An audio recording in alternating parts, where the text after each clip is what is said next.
All right, everybody. Welcome to our first ever StormTracker 9 science class. I'm meteorologist Nathan Santo Domingo. Was just kind of running through some stuff there to make sure everything was up and working. It looks like it is, so that's good news.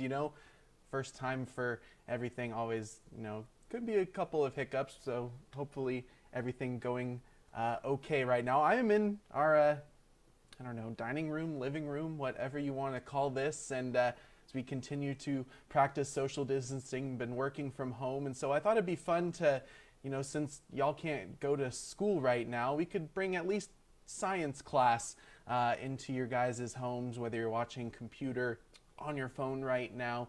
And I'll be keeping an eye on the comments, so if you got any questions or any suggestions for further things that you want to learn about, any experiments that you want us to do, drop those in the comments and I'll be happy to take a look at those and see what we can do going forward. But I'm really excited for this tonight, and so tonight, since it's our first one, thought that we'd start with the basics a little bit, learning about why is the sky blue? And it's a question that maybe you think you know the answer to, but maybe what you learn tonight will kind of surprise you. And spoiler alert, it has nothing to do with chemicals in the atmosphere. It has nothing to do with the ocean.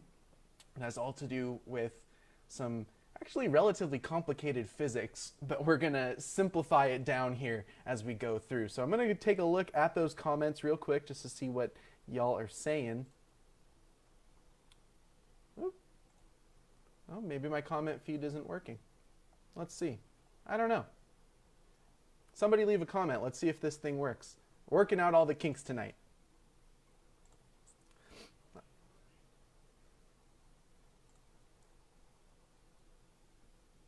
Well, it says it'll automatically connect, so who knows? Let's see. All right. So let's go ahead and talk about why the sky is blue. I'll see if I can get the comments up on the on Google Chrome over here, see what y'all are saying.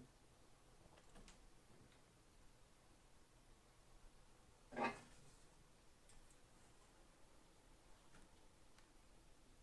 right, I got an extra computer over here now.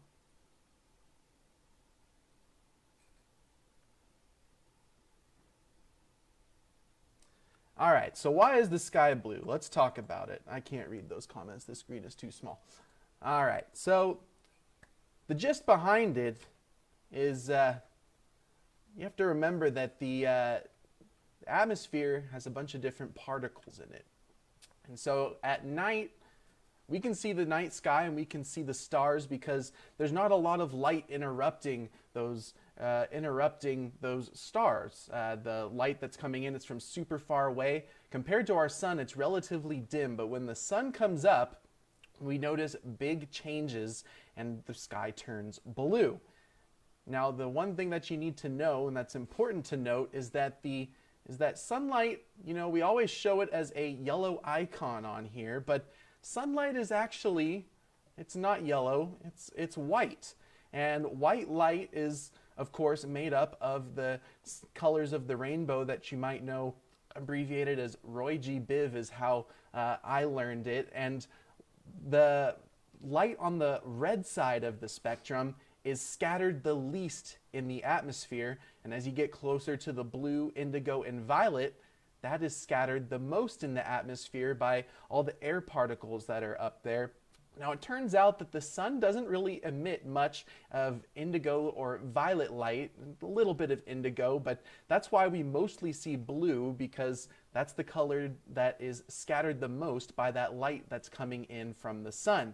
So the atmosphere is made up of a lot of nitrogen and oxygen, and as that sunlight comes in, well, it's the molecules, they basically kind of re-radiate that light back out, but they do it in a way where blue light is favored. It's because the blue light is scattered the most, and it has to do with the wavelength of light. The wavelength of blue light is the most similar to the size of nitrogen and oxygen particles up there in the atmosphere. So that's why we see blue light and not so much of that red light as we go throughout the day. Justin Mason says, "Oh snap, it is blue. I just looked." Thank you for tuning in, Justin. So now you might be asking yourself, well, what the heck about sunsets? Because sunsets, the sky is definitely not blue. The sun, it turns a different color. The sky turns a different color. There's a good reason for this as well.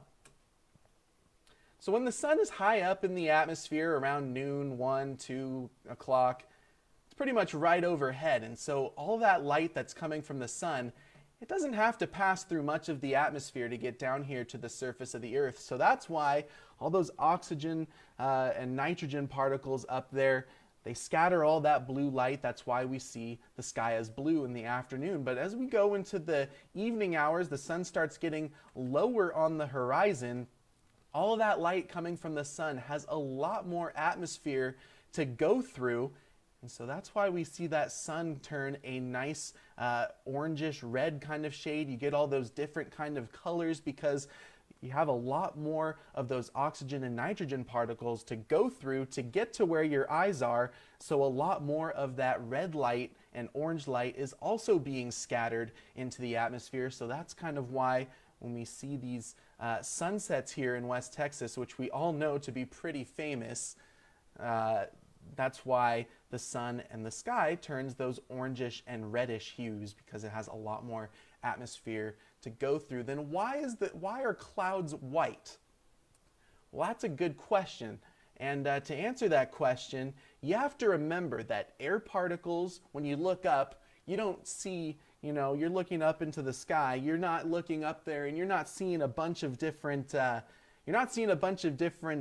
nitrogen and oxygen molecules, because they're so dang small. They're microscopic, really. And so the wavelength of light that we're talking about that scatters all that light is so small the human eye can't perceive it. But water droplets, on the other hand, they're much bigger. So instead of scattering the light, what they actually do is they kind of act like a prism or a mirror of sorts. And so instead of scattering the light, it actually reflects the light. So what you're really seeing is basically the sunlight, which comes in as white, not yellow, and that basically reflects it to your eye rather than scattering that light out into the atmosphere. So that is why when you see clouds, they're white. Now when you get thunderclouds, those appear gray. Why do those appear gray?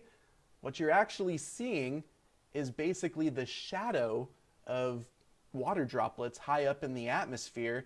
Also, of course, the thicker the cloud, less sunlight making it down, so that also makes it appear dark. But really what that is the shadow of all those different water droplets up there in the atmosphere. That's what you're seeing there, making the clouds turn dark when we get those big thunderstorms here in West Texas.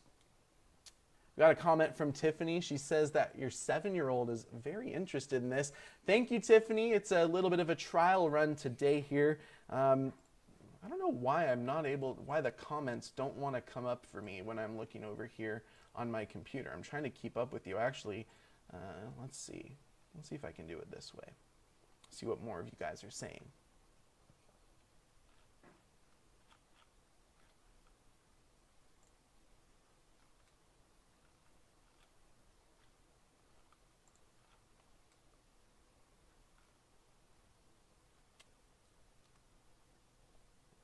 Let's see. Sue says, no kids here, but I am sitting just to check this out. Thank you, Sue, for tuning in.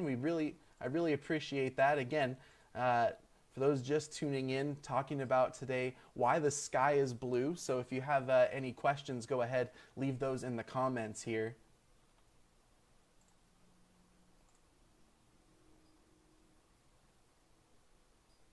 We have Erasmo tuning in. He says hi.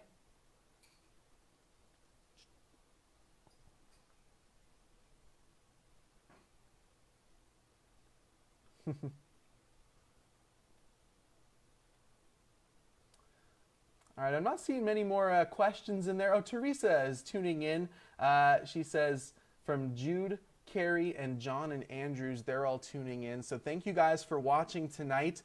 Tomorrow, going to be doing something a little different. We're going to be doing a little bit of an experiment, and it involves solar power. We get a lot of sunshine here in West Texas. Actually, the #1 solar producer in the United States, right here in the state of Texas. So we have a lot of energy to work with from the sun. So tomorrow we're going to turn that energy into something kind of fun, make a little oven and try and toast some s'mores. So be sure to tune in tomorrow afternoon. We're going to do that. Also, if you have any suggestions for what you want to learn about in the future or any experiments that you want the StormTracker 9 team to do, be sure to leave that in the comments as well, and we'll try to get to as many as we can while we're sitting here working at home. Might as well have a little bit of fun, and hopefully the kids like this too. So thank you all for tuning in. Hope you guys had some fun, and yeah, make sure to tune in tomorrow. Not sure what time exactly yet. It'll be a little bit earlier, so while the sun is still plenty high in the sky, so we can toast some s'mores, and it should be a good time. So see you guys, stay safe out there, and see you guys back here tomorrow.